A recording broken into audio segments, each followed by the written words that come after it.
Well, good afternoon, everybody, or good evening, or whenever you are watching this. Welcome back to Extra Point. We're reviving a fun show that we did a couple of years ago where we bring local coaches and student athletes in to talk about their respective sports. And we're starting out this year with a bang.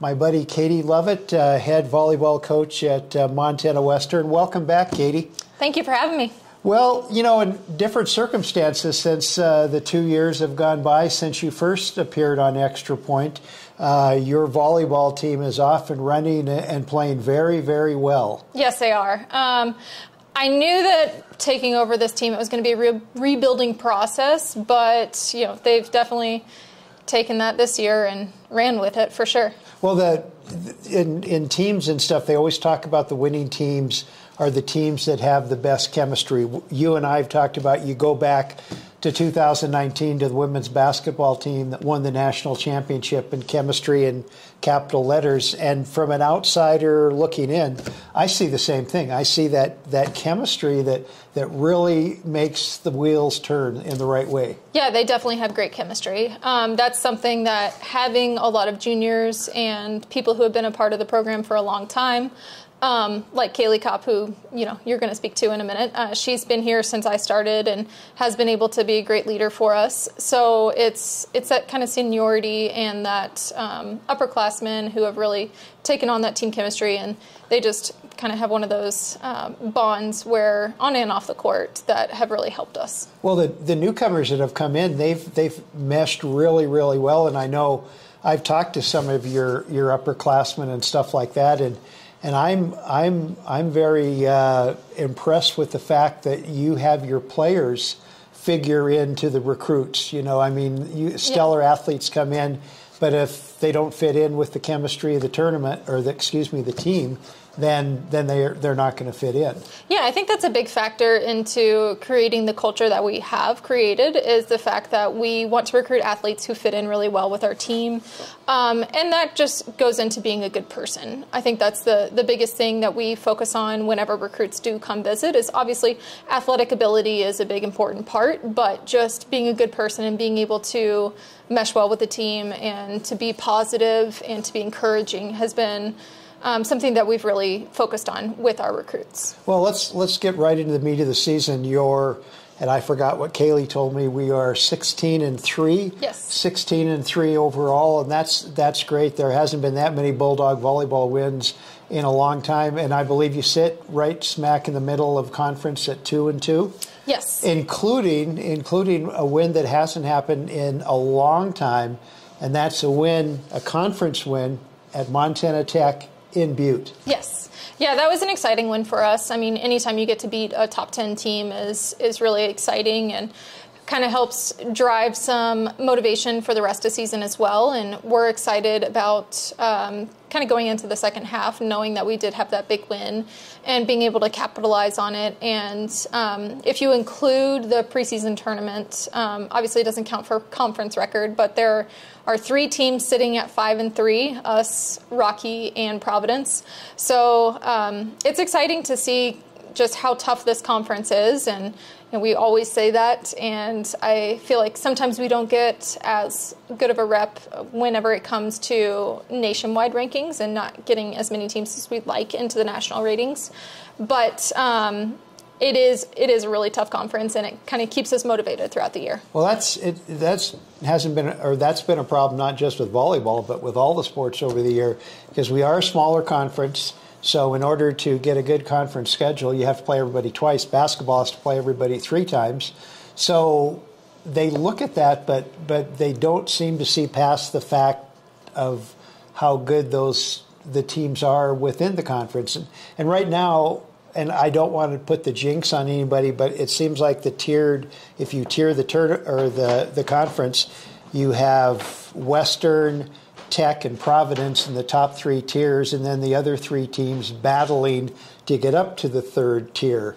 And the competition is, I mean, you beat Providence in the preseason tournament 3-1, and then they turn around and get you in Great Falls 3-1. Yeah, and that's again just kind of goes to show of how strong this conference is and how it's kind of anyone's game. I know that the Tech and Carroll game, like, we obviously are watching a lot of opponents as well, and watching that game, Carroll played phenomenal, and they've had a year with a lot of injuries, but they still have been able to make a huge impact and play really well against top ranked teams. So it's kind of anyone's game any night, and you kind of have to be on your A game no matter who you're playing in this conference. Well, that's what I was going to say. It's like just when you take someone you take them for granted, then you walk home with a loss under your belt. Yeah, and I don't even think it's necessarily not being mentally prepared. It's just more of being, not every night is going to be a perfect night, and it kind of has to work that way for you to be successful in this conference. Okay, so you have a bye week this week. Yes. Your girls are resting up a little bit.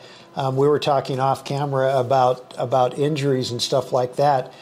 Other than the normal bumps and bruises, Peyton Vogel had an ankle issue, yes, but she's played the last couple of matches and stuff. So on a whole, are the Bulldogs healthy? I would say on a whole, yes. Obviously, the longer the season goes, the more injuries that you're going to encounter, but having this off week is going to give us an opportunity to rest and to really hone in on things that we need to work on in practice, and we have basically 2 weeks until our next game, so it really does give us an opportunity to get healthy. Which is October 20th? Yes. That's the next game, and yes. Who is that against? Northern. Northern, yes. Okay. Well, we're going to take a break right now, and we're going to bring in one of the Bulldog upperclassmen. I won't say yes. junior or senior, I'll say Bulldog upperclassmen right after this break. Thank you. Scooby-Doo, where are you?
I'm so scared. I wish I had a ham sandwich to calm my nerves.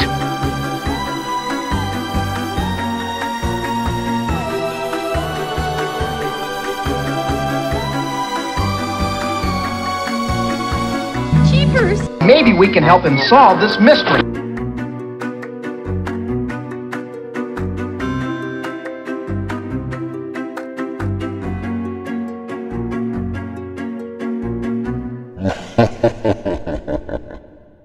Back with Extra Point, and in the studio we have Bulldog upperclassmen, and I'll call you that because you're kind of right in the middle between a junior and senior status, Kaylee Kopp. And Kaylee, welcome to Extra Point. Thank you for having me. So you've been around a while. You're one of those seasoned veterans that Coach was talking about and stuff.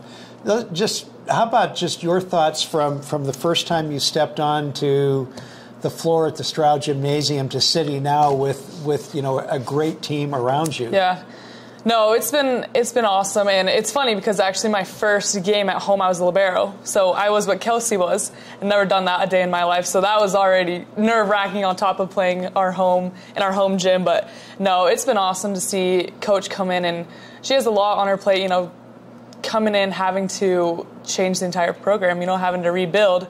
So it's been super fun, and I was injured my first 2 years pretty much, so it's been fun seeing everything that she's accomplished and all the good people and good positive atmosphere that she's brought in, and just going from that to now being able to just all that hard work that she's put in pay off. So it's been super fun. So you said you got thrown into the libero role. Yeah. Is your natural position outside hitter? Yes, yep. I'm normally an outside. I kind of played everywhere throughout my volleyball career, but primarily an outside, yeah. Well, let's tell everybody where you're from first. I know it's Colorado, but is it true that your dad is an airline pilot? He and so is. you've moved around a little bit? Right, yep. So I'm from Fort Collins, Colorado, but I was born in Michigan, and we've moved Michigan, Florida, Texas, Wyoming, Colorado, but we're stuck in Colorado right now. So does the Bulldogs, do they get a discount on I know. fees, airline fees? Yeah, I wish. No, we used to fly for OtterBox, so we'd always joke around that we'd all get OtterBox cases for the team eventually, but that didn't work out, unfortunately. But Okay, well, I also got to congratulate you too. A couple of weeks ago, you were named Defensive Player of the Year. Thank you. And I think it's, Katie and I talked about this a couple of years ago because a couple of your teammates, either middles or hitters, had very impressive blocking stats, but did not receive any mention at all. And since that time, I'm not saying it's because of Katie and I talking about this, but Peyton last year was Defensive Player of the week, Yep. both in the conference and nationally, Yeah. and then you as an outside hitter, Defensive Player of the week. It just goes to show the versatility of volleyball. right. And too, we're all doing our jobs and we all trust each other so fully, so it makes, my job easier whenever, we have awesome blockers like you were talking about, Peyton, and our right sides and Danny, they're all doing so awesome. So it makes my job as a defender easy whenever they're putting up good solid blocks. So it's just easy for me to move around it. So you're on the back row though, right? Yes. So, yep. But that's when you sometimes are one of the kill leaders. That's pretty impressive too when you're back there with the kill leaders too. So thoughts on where the Bulldogs are right now? I mean, it's like you heard us talk about the chemistry and stuff like that. I'm talking about it from looking in. Katie talks about it from being a coach. How about you talk about it from a player's point of view as far as the chemistry goes? Yeah, oh gosh, we all just love each other so much, and our freshman class is awesome, and we just really came in. Everyone wants the best for everyone, so it's super easy to play in an environment where you just feel that you can be fully confident. You have to work for your spot. It's not given to you. Like I said, we have really good freshman class, so it's a battle every day in practice, but when we come on that court, everyone just wants each other to succeed. And so everyone has a specific role, and I think everyone's done a really good job of, no matter what that role is, knowing how much value it is and knowing how much value you can bring to the team no matter where you're at. And so I think everyone's done a really good job of that. And so it's been a super fun year. And, I saw this quote, we didn't come this far to only come this far. So I think we learn a lot from the wins, and that's a good confidence boost, but I think we can also learn a lot from the losses. So I'm excited for this bye week, kind of get everyone mentally back in it and feeling good, and then come back out next week after that and start the second half of the season. Okay, so I've got a question that's not really volleyball related, okay? So who has the best nickname on your team? The best nickname? Oh, that's a tough one. I call Maddie Frazier, our little freshman, Goldie, because I think she looks like Goldilocks. So I call her Goldie. I'm called Meemaw for some reason. Meemaw. Yeah. That's a term of, like being a grandma, isn't it? Yes, Yeah. exactly. Being an older lady. So that one's a good. Well, that one's stuck. You are one of the old ones. I know. Yeah. I kind of forget that I'm older sometimes, but yeah, it's funny too because everyone says it in a Southern accent. So we'll all kind of start talking in a Southern accent after we say that. So probably that one. I don't know. That was a new one for me, but it stuck. So well, because I've always wondered where nicknames come. Yeah. You look at Michael Haverfield, calling him Jimmy Buckets and stuff, and you're wondering where does Jimmy Buckets come from and stuff like that. Yeah, so no. I'm just kind of curious about nicknames. Yep. No. Me and Riley, the two seniors, or whatever you call us upperclassmen, I'm Meemaw and she's Peepaw. So just remind us that we're old, I guess. Yeah. Well, I noticed a few flicks of gray hair too. So you weren't supposed to see that. Yeah. Okay. Well, Kaylee, thank you very much for coming and joining us. Enjoy your week off and stuff, and who knows, maybe we'll bring you back and chat with you again. And thanks everybody for tuning in to Extra Point. Tune into the next Extra Point, and we'll be talking to the coaches and players. See you next time.